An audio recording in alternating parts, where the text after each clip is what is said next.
See, the religions of the world can easily be divided into two major groups. One group of religions called the Aryan religions, and the other group of religions, the Semitic religions. Among the Aryan religions, I would consider Hinduism, Buddhism, and Zoroastrianism. This is of the Aryan group. The Semitic, Judaism, Christianity, and Islam. The unity of these three faiths consists in the unity of God. You see, in the fundamentals of the teachings of Moses, Jesus, and Muhammad, may the peace of God be upon them all, there is not an iota of difference.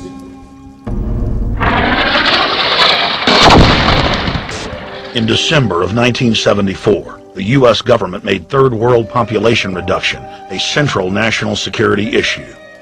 The operation plan, titled National Security Study Memorandum 200, was simply a regurgitation of the British Commission on Population, created by King George VI of England in 1944, which openly stated that populous Third World nations posed a threat to the international elite's monopoly of global power.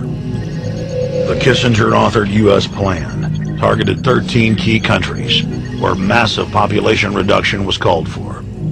Kissinger recommended that IMF and World Bank loans be given on condition that nations initiate aggressive population control programs, such as sterilization. Kissinger also recommended that food be used as a weapon, and that instigating wars was also a helpful tool in reducing population. Are we at one of those moments in history in which there is the necessity for a new world order? A, because of what's taken place in the Middle East, the rise of different kinds of groups, and B, what's happened in Asia, meaning that there has been a shift from the West to the East. There's a need for a new world order, but it has different characteristics in different parts of the world.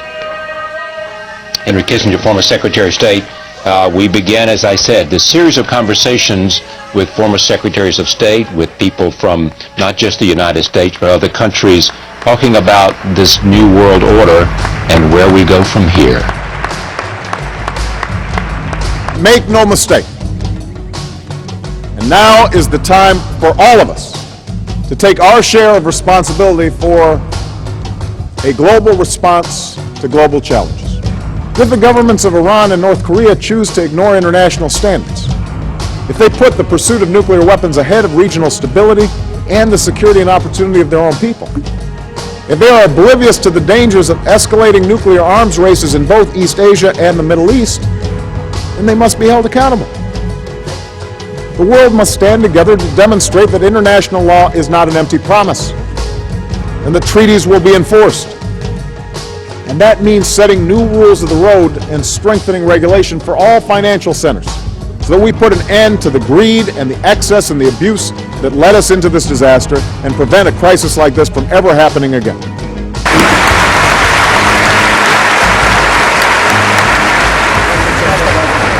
Thank you very much. Thank you. I thank on behalf of the General Assembly, I would like to thank President Obama, the President of the United States of America. We've heard there was some criticism of the UN earlier in the day, so can we expect any controversy at this forum? I think the words controversy and criticism are a bit of an understatement when you consider the speech that followed Obama's speech. The Libyan leader, Muammar Gaddafi, took to the podium of the United Nations General Assembly, marking his first visit to the U.S. and the UN in 40 years since he took office. Now, Gaddafi upstaged Obama's 40-minute speech by speaking for an hour and a half, delivering a scathing attack from the podium against the world body. It was as if fireworks went off. Seriously, what he said was that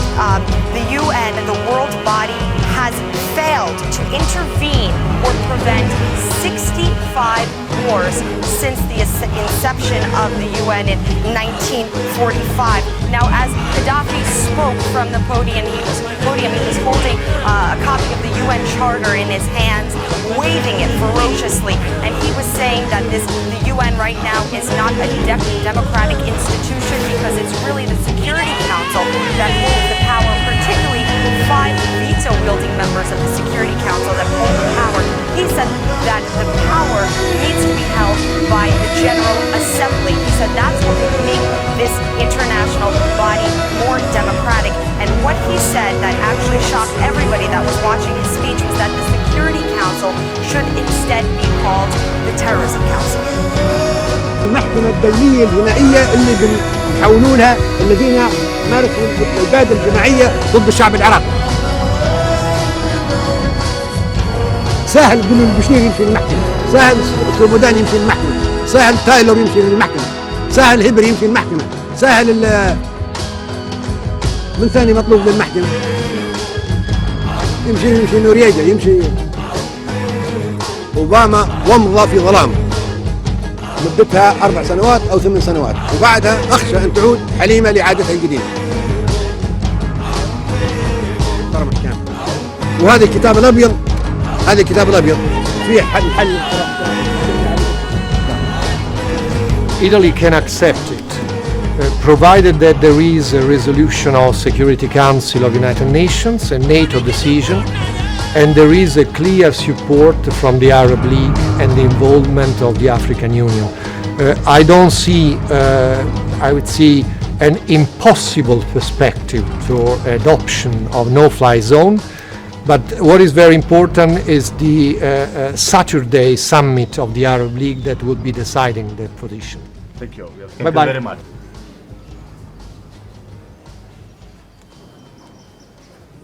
Thousands of lives. The concrete decisions of this European Council on Libya are also very significant. Further sanctions against the regime who want to stop their income flow from oil and gas sales. More humanitarian assistance if needed, because the situation remains worrisome. And a confirmation of our political objectives: Gaddafi must go, and there must be a political transition led by the Libyans. I mean, on every front, in Serbia, in Iran, in the United States, and we're all lucky. The 7-7 bombers, it turned out, was run by the admitted head of Al-Qaeda in England, who the British were supporting and protecting, and who's an MI6 asset. That's in my film Terror Storm, made 4.5-5 years ago, 2007. Released 2007. I mean, British SAS caught dressed up as Sunnis running around in Basra shooting Iraqi police. On record. To get the Sunnis and Shiites killing each other. This is the strategy. It's so simple. The globalists hate America. They're dismantling the republic. This isn't the U.S. government. Our flag, our country, our money has been captured by the offshore globalists, the same ones destroying our liberties and our freedoms, launching these wars, ordering torture, using Hollywood they control to tell us torture is good, to destroy our name worldwide, to set us up later. Now, all of that said, it's turned out U.S. and British special forces have been there since before the fall of many areas of Libya. It turns out El Baradi and the UN, globalist fact, were in there bringing down Mubarak months ago.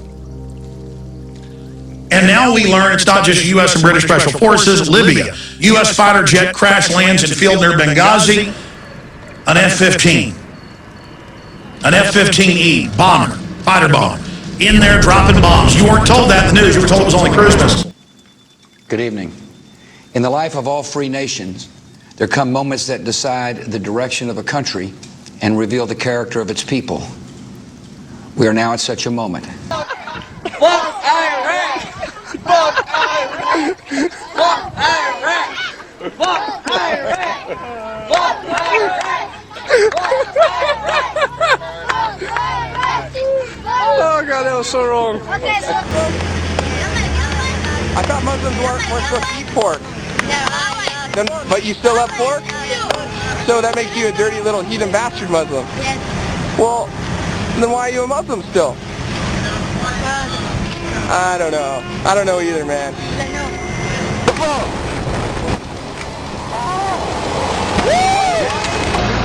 Hunter?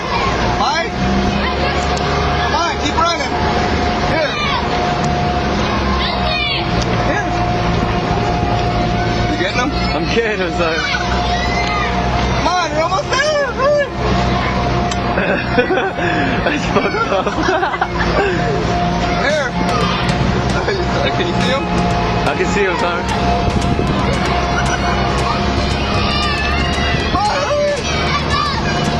Hurry up, you want it? This kid's gonna run like 2 miles. This kid's running forever. Come on! Come on! He's chasing it, man. If Iraq's young democracy can turn back these enemies, it will mean a more hopeful Middle East and a more secure America. This ally has placed its trust in the United States. And tonight, our moral and strategic imperatives are one. We must help Iraq defeat those who threaten its future and also threaten ours. Breakfast, what's going on, man? Right here in this window, we've got the ugliest fucking kid I've ever seen in my life. And he's pretty fucking ugly. He's, as you can see, he's only got 2 front teeth, and there's about a gap in front of him. He's got a disease on the corners of his mouth. He's got like droopy eyes that stick out of his head. Pretty fucking ugly. Fucking ugly looking. An ugly fucking kid.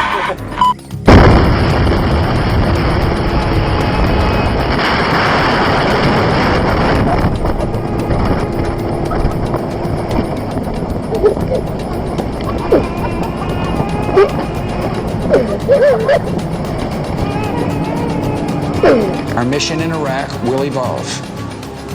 Over time, our troops will shift from leading operations to partnering with Iraqi forces and eventually to overwatching those forces. Yes, oh, so cute. So cute, little puppy. That's mean. That was mean, Matari.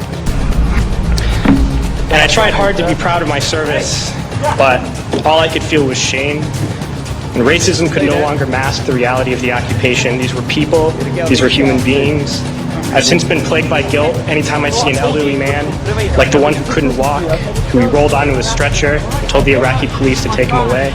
I feel guilt anytime I see a mother with her children, like the one who cried hysterically and screamed that we were worse than Saddam as we forced her from her home. I feel guilt anytime I see a young girl, like the one I grabbed by the arm and dragged into the street. We were told we were fighting terrorists. The real terrorist was me, and the real terrorism is this occupation.